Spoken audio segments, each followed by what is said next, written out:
Hello icon India followers, icon India కేవలం 699 రూపీస్తో ఆర్ఆర్బీకి సంబంధించినటువంటి అన్ని సబ్జెక్ట్స్ క్లాసెస్ని మీకు ఆన్లైన్లో అందిస్తూ ఉంది. సో ఈ క్లాసెస్ మీకు కావాలి అని అనుకుంటే మీరు ఐకాన్ ఇండియా యాప్ని డౌన్లోడ్ చేసుకొని రిజిస్టర్ చేసుకోవచ్చు మీ పేరుని. అలాగే ఈ ఆన్లైన్ క్లాసెస్ని మీరు పొందవచ్చు.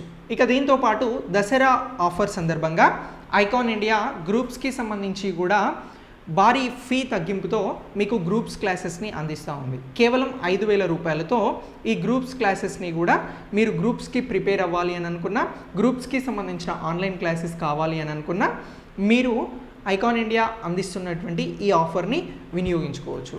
ఇక దీంతో పాటు ఐకాన్ ఇండియా యాప్ని డౌన్లోడ్ చేసుకోవడం మర్చిపోవద్దు. ఇక కరెంట్ అఫైర్స్ జీకేకి సంబంధించి రానున్నటువంటి ఆర్ఆర్బీ ఎగ్జామ్స్తో పాటు టెట్, డిఎస్సి ఇతర పోటీ పరీక్షలకి సంబంధించి క్వశ్చన్ ఆన్సర్స్ అనేవి ఐకాన్ ఇండియా డిస్కస్ చేయడం ప్రారంభిస్తూ ఉంది. సో ఈ క్వశ్చన్ ఆన్సర్స్ని తెలుసుకోవడంతో పాటు ఆ ఇష్యూకి సంబంధించినటువంటి కరెంట్ అఫైర్స్ని కూడా ఇక్కడ చాలా క్లియర్గా మనం డిస్కస్ చేద్దాం. సో క్వశ్చన్ చెప్తున్నప్పుడు దాన్ని రాసే ప్రయత్నం చేయండి, ఆప్షన్స్ కూడా రాసుకోండి. ఇక దాంతోపాటు ఆన్సర్ చేయడానికి మీరు ప్రయత్నం చేయండి. సో ఈ ఆన్సర్స్, క్వశ్చన్ ఆన్సర్స్ విధానంలో మనం కరెంట్ అఫైర్స్ నేర్చుకోగలిగితే చాలా ఎఫెక్టివ్గా గుర్తుంచుకోవడానికి కూడా అవకాశం ఉంది. మీరు కూడా చాలా సులువుగా కరెంట్ అఫైర్స్ అనేది నేర్చుకోవడానికి అవకాశం ఉంది. సో లాస్ట్ 6 మంత్స్కి సంబంధించినటువంటి కరెంట్ అఫైర్స్ అనేది రానున్నటువంటి ఎగ్జామ్కి చాలా చాలా ఇంపార్టెంట్ కాబట్టి లాస్ట్ 6 మంత్స్కి సంబంధించినటువంటి క్వశ్చన్స్ అన్నింటినీ కూడా సుమారుగా 1000 నుంచి 1500 లేదంటే 2000 క్వశ్చన్స్ని మనం ఇకపైన డిస్కస్ చేయబోతా ఉన్నాం. ప్రతిరోజు కూడా కొన్ని క్వశ్చన్స్ని మనం డిస్కస్ చేద్దాం. సో ఇక దీన్ని ఇలాంటి కంటెంట్ని మనం డెవలప్ చేస్తూ ముందుకెళ్దాం. సో నేను క్వశ్చన్ చెప్తున్నప్పుడు మీరు దాన్ని రాసే ప్రయత్నం అయితే చేయాలి, రాసుకోండి బిట్స్ వైజ్గా. సో ఫస్ట్ క్వశ్చన్తో స్టార్ట్ చేద్దాం. ఏమంటున్నాం? కరెంట్ అఫైర్స్కి అలాగే జీకేకి సంబంధించినటువంటి క్వశ్చన్ అండ్ ఆన్సర్స్ అని చెప్పేసి అంటా ఉన్నాం. ఏమంటున్నాం? Question and answers. ఓకేనా? వీటిని డిస్కస్ చేస్తూ నేర్చుకుందాము కరెంట్ అఫైర్స్కి సంబంధించి. సో ఫస్ట్ క్వశ్చన్ ఏంటంటే మీ అందరికీ Y20 గ్లోబల్ సమిట్కి భారత్ నుంచి ఎవరు హాజరయ్యారు? ఏమంటున్నాం? First question Y20 global summit అని అంటున్నాం. ఏంటి మరి Y20 గ్లోబల్ సమిట్ అనేది మనం తెలుసుకుందాం. సో ఈ Y20 గ్లోబల్ సమిట్కి భారత్ నుంచి ఎవరు హాజరయ్యారు అని అంటున్నాం? Who attended Y20 global summit virtually అనేది క్వశ్చన్. సో ఈ క్వశ్చన్కి ఆప్షన్స్ ఏమేమి ఉన్నాయి అని అంటే ఆప్షన్స్ మొత్తం 4 ఇవ్వడం జరిగింది. ఆప్షన్ ఏ ఎవరు అని అంటే కిరణ్ రిజిజు, ఆప్షన్ బి కిరణ్ ఖేర్, ఎవరు అని అంటున్నాం? Kiran Kher. Option C Smriti Irani, option D Nitin Gadkari. మొత్తం 4 ఆప్షన్స్ వచ్చాయి కదా మనకు. మరి ఇందులో రైట్ ఆన్సర్ ఏంటి అని అంటే చెప్పండి. ఏమంటున్నాం? Y20 గ్లోబల్ సమిట్కి వర్చువల్ విధానంలో భారత్ నుంచి హాజరైన వారు ఎవరు అని అంటున్నాం. సో దీనికి హాజరైనటువంటి వారు ఎవరు అని అంటే right answer option A Kiran Rijiju. So ఎవరు ఈ కిరణ్ రిజిజు గారు అని అంటే ఇతను సెంట్రల్ స్పోర్ట్స్ మినిస్టర్. ఎవరు? Central sports minister. మరి ఏంటి ఈ Y20కి సంబంధించినటువంటి సమిట్ అనేది ఇక్కడ మనం క్వశ్చన్లో తెలుసుకున్నాం కాబట్టి దీని గురించి చాలా క్లియర్గా ఇప్పుడు తెలుసుకునే ప్రయత్నం చేద్దాం. సో మొట్టమొదటి G20 సమావేశం అంటే ఫస్ట్ G20 సమావేశం దేనికి సంబంధించి జరిగింది అని అంటే Y20కి సంబంధించినటువంటి సమావేశం అనేది జరిగింది. మరి ఈ G20 ఏదైతే G20 అనేది ఉందో ఈ G20కి సంబంధించినటువంటి దానిలో Y20 సమావేశం అనేది ప్రత్యేకంగా నిర్వహించడం జరిగింది. మనకు G20 అంటే తెలుసు, గ్రూప్ ఆఫ్ 20. ఇందులో 19 సభ్య దేశాలతో పాటు యూరోపియన్ యూనియన్ అనేది ఉంది. ఏముంది? యూరోపియన్ యూనియన్ అనేది ఉంది. సో ఇలా ఈ 19 సభ్య దేశాలతో పాటు యూరోపియన్ యూనియన్కి సంబంధించినటువంటి ఇవన్నీ కలిసి Y20 సమావేశంలో హాజరు కావడం జరిగింది. మరి G20కి సంబంధించి ఈసారి ఎవరు అధ్యక్షత వహిస్తూ ఉన్నారు అని అంటే సౌదీ అరేబియా అధ్యక్షత వహించడం జరుగుతూ ఉంది. ఎవరు వహిస్తూ ఉన్నారు? సౌదీ అరేబియా అధ్యక్షత వహిస్తూ ఉంది. ఈ సౌదీ అరేబియా ఆధ్వర్యంలో అంటే అధ్యక్షతన ఏం జరిగింది?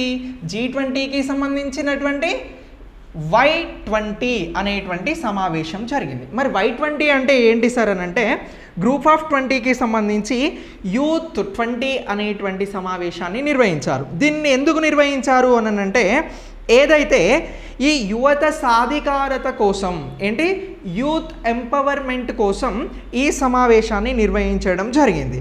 సో ఎస్పెషల్లీ ఎందుకు అని అంటే ఏదైతే కోవిడ్ ఉందో ఈ కోవిడ్కి సంబంధించినటువంటి ఏవైతే ఇష్యూస్ ఉన్నాయో వాటిని అధిగమించేందుకు యూత్ పాత్రను అధికం చేసేందుకు యువత పాత్రను మరింత ఇన్వాల్వ్మెంట్ చేసేందుకోసం అని చెప్పేసి ఈ సమావేశాన్ని నిర్వహించడం జరిగింది. ఈ సమావేశానికి స్పోర్ట్స్ మినిస్టర్గా ఉన్నటువంటి కిరణ్ రిజిజు గారు హాజరయ్యారు అని చెప్పేసి గుర్తుంచుకోవాలి. సో దీనికి సంబంధించినటువంటి ఇంటర్లింక్ కూడా మనం ఒకసారి డిస్కస్ చేద్దాం. గ్రూప్ ఆఫ్ 20కి సంబంధించి ప్రధాన నేతల సమావేశం అనేది పాండమిక్కి సంబంధించి ఏదైతే కరోనా వైరస్ వచ్చిన తర్వాత మార్చ్ 24న భారత్ ఏదైతే మొదటి లాక్డౌన్ విధించిందో ఆ తర్వాత ప్రధాన నేతల సమావేశం వర్చువల్ విధానంలో జరిగింది. ఆ తర్వాత ఆర్థిక మంత్రుల సమావేశం జరిగింది, ఇంధన మంత్రుల సమావేశం జరిగింది. దీంతోపాటు సెంట్రల్ బ్యాంక్స్ ఈ గ్రూప్ ఆఫ్ 20కి సంబంధించినటువంటి సెంట్రల్ బ్యాంక్స్కి సంబంధించి అంటే భారత్లో ఆర్బీఐ ఎలా ఉందో అలానే ఈ గ్రూప్ ఆఫ్ 20కి సంబంధించినటువంటి దేశాలలో ఉన్నటువంటి సెంట్రల్ బ్యాంక్స్ ఏవైతే ఉన్నాయో వాటికి సంబంధించినటువంటి సమావేశం కూడా వాటికి సంబంధించిన నేతల సమావేశం కూడా ప్రత్యేకంగా జరిపారు. ఇక దీంతో పాటు పాండమిక్ అనేది రిలేటెడ్ టు హెల్త్ కాబట్టి సో ఆరోగ్య మంత్రుల సమావేశం అనేది కూడా జరిగింది. గ్రూప్ ఆఫ్ 20 దేశాలకి సంబంధించి అలానే ఇక్కడ యూత్ 20 పేరుతో ఈ సమావేశాన్ని నిర్వహిస్తే ఈ సమావేశానికి కిరణ్ రిజిజు గారు క్రీడల శాఖ మంత్రి గారు హాజరవ్వడం జరిగింది. సో ఇలా ఫస్ట్ క్వశ్చన్కి మనకు ఆన్సర్ వచ్చేసింది కదా. ఇక సెకండ్ క్వశ్చన్ చెప్తాను, మీరు ఒకసారి నోట్ చేసుకోండి. క్వశ్చన్ ఏంటి అంటే రాజస్థాన్లో ఇక్కడ రాజస్థాన్లో పాడి కోసం ఏ ఐఐటి మూపే విధానాన్ని మూపేను ప్రారంభించింది. ఏమంటున్నాం రాజస్థాన్లో. Question number second question. ఈ క్వశ్చన్కి సంబంధించి ఏమంటున్నాం రాజస్థాన్లో పాడి రైతుల కోసం ఏ ఐఐటి మూపేను ప్రారంభించింది అని అంటున్నాం. మరి దీనినే విచ్ ఐఐటి లాంచ్డ్ మూపే for dairy farmers in Rajasthan అని చెప్పేసి అంటా ఉన్నాం. ఏమంటున్నాం మూపేను ఒక ఐఐటి ప్రారంభించింది. ఆ ఐఐటి ఏంటి అనేది ఈ క్వశ్చన్ సారాంశం. ఓకేనా. మరి ఆప్షన్ ఏమి ఇచ్చారు అని అంటే ఐఐటి గౌహతి. ఏంటి IIT Guwahati. Option B IIT Lucknow. ఏమంటున్నారు IIT Lucknow. Option C IIT Madras. Option D IIT Kanpur. ఓకేనా. ఇలా 4 ఆప్షన్స్ ఇవ్వడం జరిగింది. క్వశ్చన్ ఏమంటున్నాం రాజస్థాన్లో పాడి రైతుల కోసం ఏ ఐఐటి మూపే అనేటువంటి విధానాన్ని ప్రారంభించింది అని అంటున్నాం. సో ఇలా ఈ క్వశ్చన్ ఇచ్చారు. దీనికి సంబంధించి రైట్ ఆన్సర్ ఏంటి అని అంటే రైట్ ఆన్సర్ మద్రాస్. ఏంటి ఐఐటి మద్రాస్ అనేది రైట్ ఆన్సర్. ఏమంటున్నా ఐఐటి మద్రాస్ అనేది రైట్ ఆన్సర్గా ఉంది. సో ఎందుకు మరి ఐఐటి మద్రాస్ అనేది రైట్ ఆన్సర్ అనేది ఒకసారి డిస్కషన్ చేద్దాం. సో ఈ ఐఐటి మద్రాస్ ఏం చేసింది అని అంటే ఇంక్యుబేటెడ్ డైరీ టెక్ స్టార్టప్. ఏంటి ఇంక్యుబేటెడ్ డైరీ స్టార్టప్ అనే దాని ద్వారా స్టెల్లాప్స్ రాజస్థాన్లోని పాడి రైతుల కోసం మొట్టమొదటిసారి పూర్తిగా ఆటోమేటెడ్ డైరెక్ట్ పేమెంట్ ప్లాట్ఫామ్. ఏంటి ఇది ఏంటి అని అంటే మూపే అని అంటే ఇది పూర్తిగా ఆటోమేటెడ్ డైరెక్ట్ పేమెంట్ ప్లాట్ఫామ్ అనేది తీసుకురావడం జరిగింది. మరి దీన్ని తీసుకురావడం వల్ల ఏమవుతుంది అని అంటే భారతదేశంలో ఉన్నటువంటి end to end dairy technology solutions సంస్థ ఏదైతే ఉందో ఇది దీనికి సంబంధించినటువంటి విధానాలతో ముందుకు తీసుకువెళ్తూ ఉంది. మరి ఇది ఎవరి మార్గదర్శకం అంటే ఎవరు దీనికి సంబంధించినటువంటి గైడ్లైన్స్ ప్రకారం దీనిని రూపొందించారు అని అంటే ఇది వరల్డ్ ఎకానమీ ఫోరం యొక్క సాంకేతిక మార్గదర్శకంతో ఎవరికి వరల్డ్ ఎకానమిక్ ఫోరంకి సంబంధించినటువంటి సాంకేతిక మార్గదర్శకం అంటే దానికి సంబంధించినటువంటి డైరెక్షన్స్తో దీనిని ప్రారంభించడం జరిగింది. సో రాజస్థాన్లో వచ్చినటువంటి ప్రారంభించినటువంటి మూపేకి ఎవరి సహకారంతో ప్రారంభించడం జరిగింది అని అంటే ఐఐటి మద్రాస్ అని చెప్పేసి ఆన్సర్ గుర్తుంచుకోవాలి. సో మనకి ఇక్కడ ఆప్షన్ ఏంటి, ఆన్సర్ సి అని చెప్పేసి గుర్తుంచుకుంటే సరిపోతుంది. ఓకేనా? ఇక దీని తర్వాత మనం మరొక క్వశ్చన్ గురించి తెలుసుకుందాం. సో మరొక క్వశ్చన్ ఏంటి అని అంటే థర్డ్ క్వశ్చన్గా గుర్తుంచుకోండి. ఈ థర్డ్ క్వశ్చన్కి సంబంధించి ఇప్పుడు మనం తెలుసుకున్నటువంటి క్వశ్చన్స్ ఏంటి అని అంటే నేషనల్ లెవెల్లో గుర్తుంచుకోండి. ఇక దీని తర్వాత థర్డ్ క్వశ్చన్ ఇంటర్నేషనల్ లెవెల్లో ఒకసారి మనం తెలుసుకుందాం. ఇంటర్నేషనల్ లెవెల్లో ఉన్నటువంటి థర్డ్ క్వశ్చన్ ఏంటి అని అంటే ఈ పన్ను చెల్లించడానికి ముఖ గుర్తింపు ఉపయోగించిన మొదటి దేశం ఏంటి అని చెప్పేసి థర్డ్ క్వశ్చన్ గుర్తుంచుకోండి. ఏంటి, పన్ను చెల్లించడానికి ముఖ గుర్తింపును ఉపయోగించిన మొట్టమొదటి దేశం ఏంటి, పన్ను చెల్లింపుకు సంబంధించినటువంటి క్వశ్చన్. సో ఈ క్వశ్చన్కి సంబంధించి దీనిని మనం ఏమంటున్నాం, పన్ను చెల్లించడానికి అని అంటున్నాం. మరి ఈ పన్ను చెల్లించేందుకు దీనిని ఇంగ్లీష్లో ఏమంటున్నాము అని అంటే which is the first country to use facial recognition to pay taxes అని చెప్పేసి అంటా ఉన్నాం. సో ఇందులో ఆప్షన్ ఏ ఏంటి అని అంటే ఇండియా ఉంది, ఆప్షన్ బి ఏంటి అని అంటే ఆప్షన్ బి యుఎస్ఏ ఉంది, ఆప్షన్ సి వచ్చి సింగపూర్ ఉంది, ఆప్షన్ డి వచ్చి నార్వే ఉంది. సో ఇలా 4 ఆప్షన్స్ ఇవ్వడం జరిగింది. మరి ఇందులో ఆన్సర్ ఏంటి, ఏమంటున్నాం, ఇది ఫేషియల్ రికగ్నైజేషన్ అని చెప్పేసి అంటా ఉన్నాం. సో దీనికి సంబంధించినటువంటి ఆన్సర్ ఏంటి అని అంటే దీనికి సంబంధించినటువంటి ఆన్సర్ సి ఏంటి, సింగపూర్గా గుర్తుంచుకోవాలి. ఏమంటున్నాం, సింగపూర్ అని అంటున్నాం. సింగపూర్ ప్రభుత్వం ఏం చేసింది అని అంటే ఒకసారి దీనికి సంబంధించినటువంటి ఎక్స్ప్లెనేషన్ గురించి తెలుసుకుందాం. సింగపూర్ ప్రభుత్వం ఏం చేసింది అని అంటే ఆన్లైన్కి సంబంధించినటువంటి ప్రభుత్వ సేవలను ముఖ గుర్తింపు ద్వారా అంటే ఫేస్ రికగ్నైజేషన్ ద్వారా ఇప్పుడు అందిస్తూ ఉంది. సో దీనికి సంబంధించి ఈ విధానం మరి ప్రపంచంలో ఉన్నటువంటి వేరే దేశాలలో ఉందా అని అంటే లేదు. ఇది ప్రపంచంలో మొట్టమొదటిసారి ఫేషియల్ రికగ్నైజేషన్ ద్వారా చేస్తున్నటువంటి దేశం ఏది ట్యాక్సెస్కి సంబంధించి అని అంటే సింగపూర్ అని గుర్తుంచుకోవాలి. ప్రపంచంలోనే ఇది మొదటి దేశంగా కూడా మనం గుర్తుంచుకోవాల్సి ఉంటుంది. సో ఈ సింగపూర్కి సంబంధించినటువంటి ఈ అంశాన్ని మనం ఇంటర్నేషనల్ పాయింట్ ఆఫ్ వ్యూలో గుర్తుంచుకోవాలి. ఇక దీనికి సంబంధించి బ్యాంకింగ్ సేవలతో పాటు ఇతర సేవలను కూడా ఈ ఫేషియల్ రికగ్నైజేషన్ ద్వారా ముఖ గుర్తింపు ద్వారా ఈ సింగపూర్లో ప్రవేశపెట్టడం జరిగింది. ఈ ముఖ గుర్తింపు ద్వారా పన్నులను విధిస్తున్నటువంటి దేశం ఏది అని అంటే మనం ఆన్సర్గా సింగపూర్ను గుర్తుంచుకోవాలి. ముఖ గుర్తింపుల ద్వారా పన్నులను చెల్లిస్తున్నటువంటి ప్రజలు ఎవరు అని అంటే సింగపూర్ ప్రజలు అని చెప్పేసి గుర్తుంచుకుంటే సరిపోతుంది. ఓకేనా? ఇక ఆసియా పవర్ ఇండెక్స్కి సంబంధించినటువంటి క్వశ్చన్ గురించి తెలుసుకుందాం. ఏమంటున్నాం క్వశ్చన్, ఆసియా పవర్ ఇండెక్స్ 2020లో 4వ అత్యంత శక్తివంతమైన దేశం ఏది అని చెప్పేసి గుర్తుంచుకోవాలి. ఏమంటున్నాం, 4th క్వశ్చన్ ఏమంటున్నాం, ఆసియా పవర్ ఇండెక్స్ అని చెప్పేసి అంటా ఉన్నాం. Asia power index. ఓకేనా? ఈ ఆసియా పవర్ ఇండెక్స్ 2020 అని అంటున్నాం. దీనిలో 4వ అత్యంత శక్తివంతమైన దేశం ఏది అని అంటున్నాం. ఏమంటున్నాం, 4వ అత్యంత శక్తివంతమైనటువంటి దేశం అని చెప్పేసి అంటా ఉన్నాం. సో దీనికి సంబంధించి క్వశ్చన్ ఏంటి అని అంటే which is the 4th most powerful country in Asia power index 2020. ఓకేనా? సో దీనికి సంబంధించి ఆప్షన్స్ ఏమి ఇచ్చారు అని అంటే option A China, option B Bangladesh, option C India, option D ఏమిచ్చారు అని అంటే రష్యా. సో మరి రైట్ ఆన్సర్ ఏంటి దీనికి సంబంధించి అని అంటే దీనికి సంబంధించి రైట్ ఆన్సర్ ఇండియా అని చెప్పేసి గుర్తుంచుకోవాలి. ఏంటి, మన దేశం భారతదేశం అనేది ఈ ఆసియా పవర్ ఇండెక్స్ 2020కి సంబంధించి 4వ అత్యంత శక్తివంతమైనటువంటి దేశంగా గుర్తించబడింది అని చెప్పేసి గుర్తుంచుకుంటే సరిపోతుంది.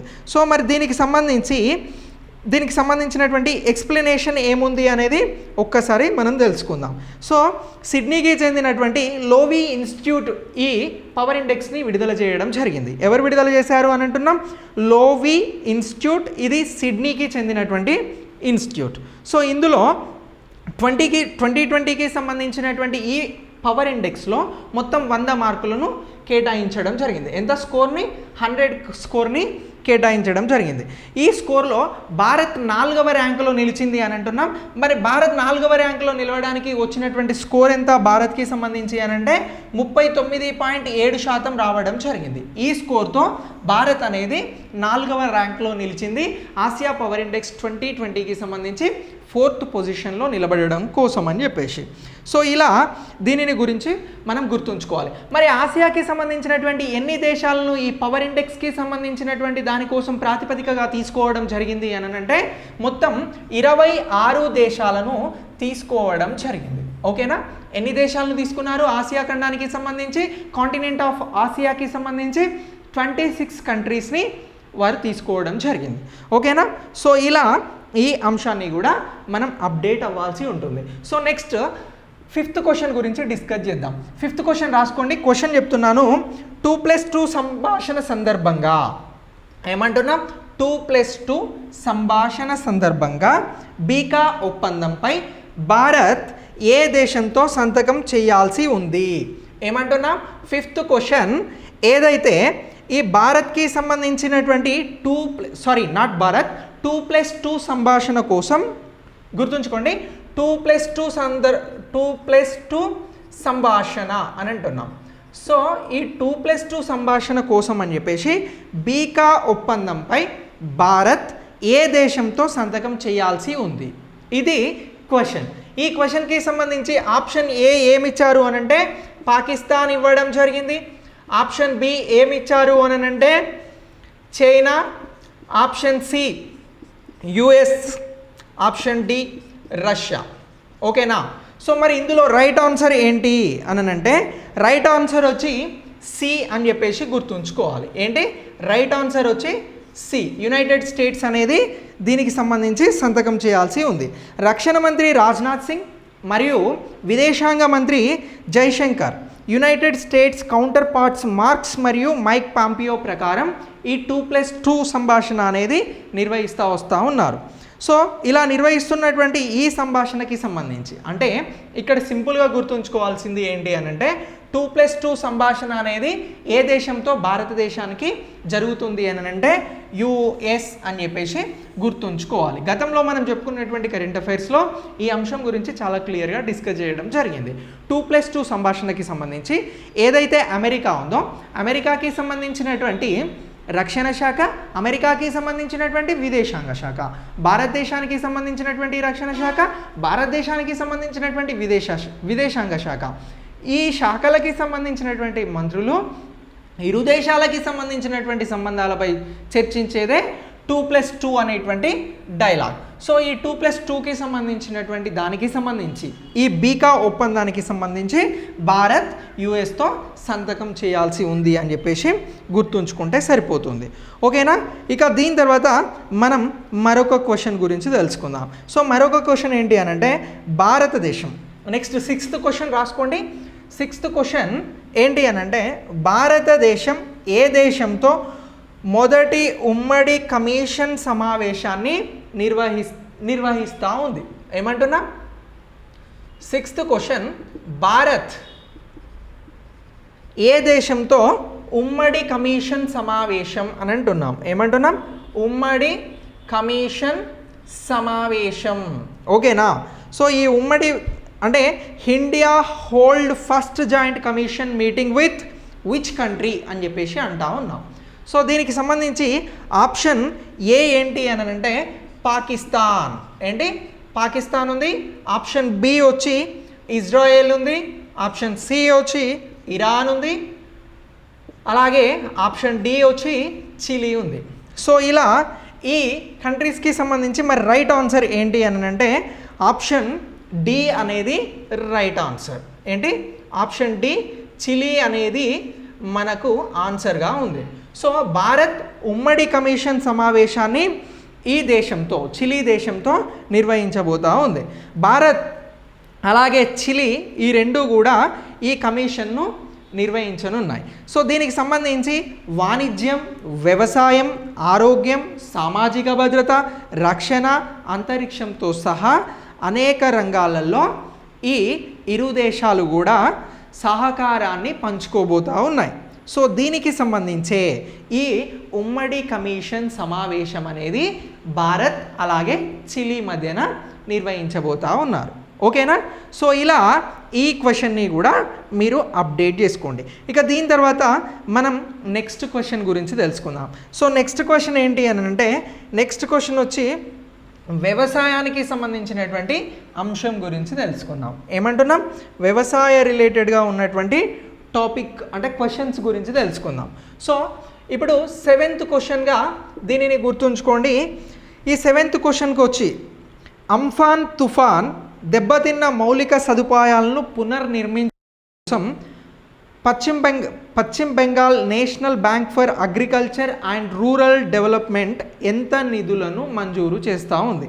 అంఫాన్ తుఫాన్ అనేది వచ్చింది కదా, ఆ తుఫాన్కి సంబంధించి దెబ్బతిన్నటువంటి మౌలిక సదుపాయాలను పునర్నిర్మించేందుకోసం అని చెప్పేసి పశ్చిమ బెంగాల్కి సంబంధించినటువంటి దానికి సంబంధించి ఎంత సహకారాన్ని అందిస్తున్నారు అని చెప్పేసి అంటున్నారు. ఒకసారి క్వశ్చన్ని ఇంగ్లీష్లో కూడా వినండి. National bank for agriculture and rural development has sanctioned how much fund to west Bengal to reconstruct infrastructure which was damaged by cyclone Amphan. ఇది క్వశ్చన్. సో దీనికి సంబంధించి మనం ఆప్షన్స్ తెలుసుకుందాం. ఇక్కడ ఎంత సహకారాన్ని అందిస్తున్నారు అని అంటున్నారు కాబట్టి ఇది మనీ రూపంలో ఉంటుంది. సో దీనికి సంబంధించి ఎంత అంటే ఆప్షన్ ఏ ఏమి ఇచ్చారు అని అంటే 595 కోట్ల రూపాయలు. ఆప్షన్ బి వచ్చి ఎంత ఇచ్చారు అని అంటే 795 కోట్ల రూపాయలను. ఆప్షన్ సి వచ్చి ఎంత ఇచ్చినారు అని అంటే 695 కోట్ల రూపాయలను. ఆప్షన్ డి వచ్చి ఏమి ఇచ్చారు అని అంటే 895 కోట్ల రూపాయలను. మరి ఆన్సర్ ఏంటి దీనికి సంబంధించి అని అంటే, దీనికి సంబంధించి ఆన్సర్ అనేది 795 కోట్ల రూపాయలను అని చెప్పేసి మనం గుర్తుంచుకోవాల్సి ఉంటుంది. గ్రామీణ మౌలిక సదుపాయాలను అభివృద్ధి చేసేందుకు అని చెప్పేసి అంఫన్ తుఫాన్ కింద దెబ్బతిన్నటువంటి వాటికి సంబంధించి మౌలిక సదుపాయాల పునర్నిర్మాణం కోసం అని చెప్పేసి national bank for agriculture and rural development అంటే నాబార్డ్, ఈ నాబార్డ్ అనేది పశ్చిమ బెంగాల్కి 795 కోట్ల రూపాయలను మంజూరు చేయడం జరిగింది అనేది గుర్తుంచుకోవాలి. నాబార్డ్ అంఫన్ తుఫాన్లో దెబ్బతిన్నటువంటి పశ్చిమ బెంగాల్కి ఎన్ని కోట్ల రూపాయలను మంజూరు చేసింది అని అంటే 795 కోట్ల రూపాయలను మంజూరు చేసింది అని చెప్పేసి గుర్తుంచుకుంటే సరిపోతూ ఉంది. ఓకేనా?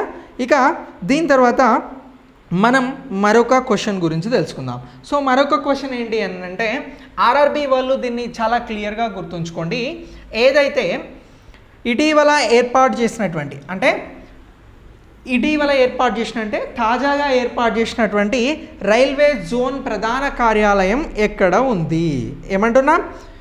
రైల్వే జోన్ ప్రధాన కార్యాలయం అని చెప్పేసి అంటా ఉన్నాం.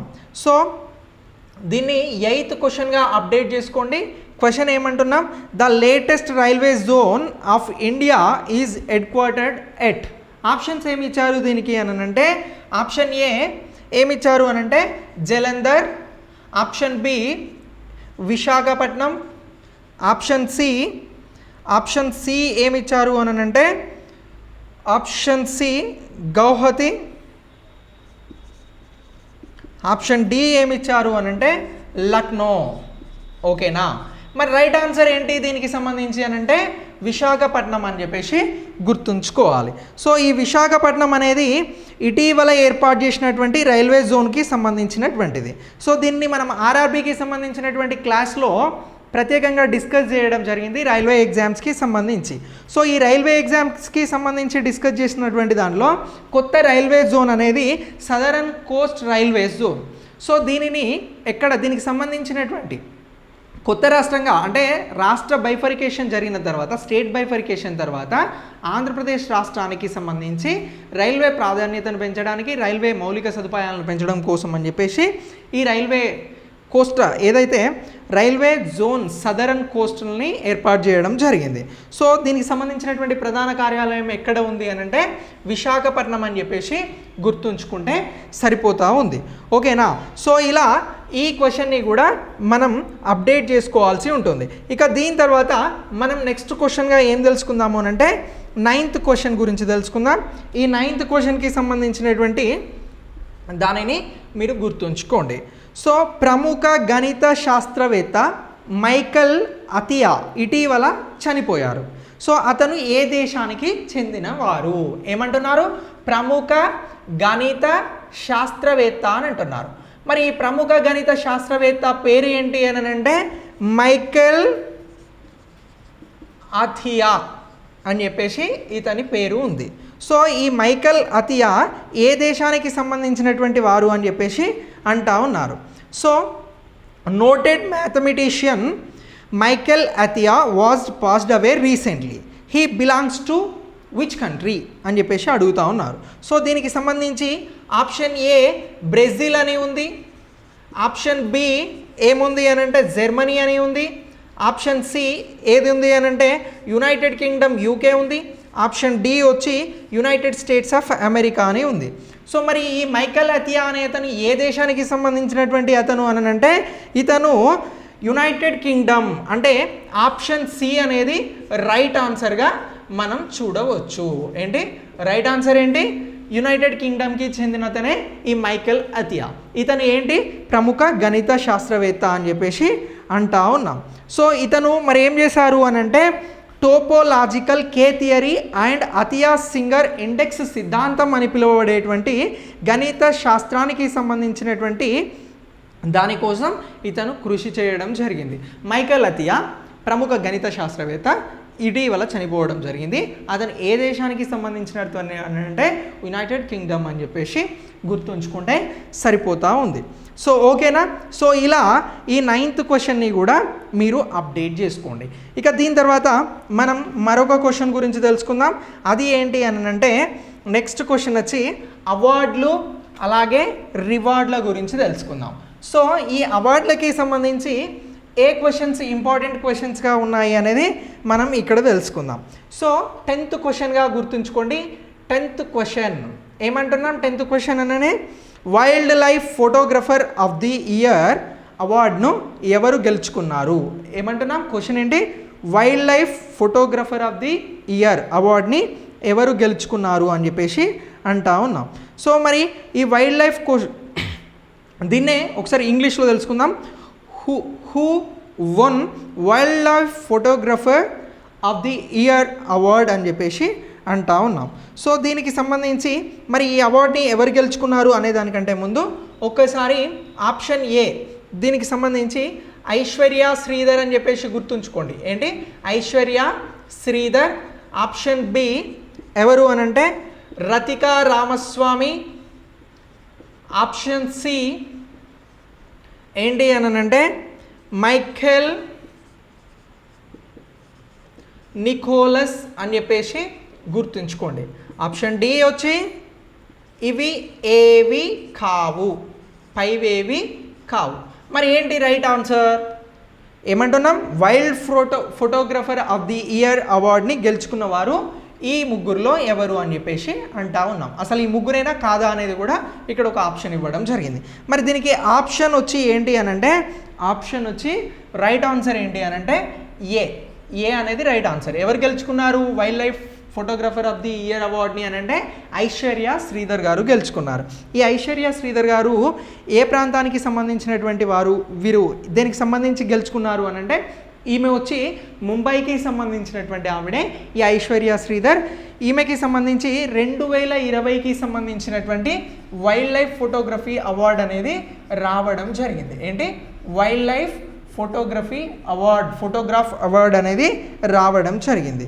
సో ఇలా గెలుచుకున్నటువంటి ఈవిడ ఎన్నవ భారతీయురాలు అని చెప్పేసి కూడా ఎగ్జామ్లో క్వశ్చన్ అడిగితే తొలి భారతీయురాలు అని చెప్పేసి గుర్తుంచుకోవాలి.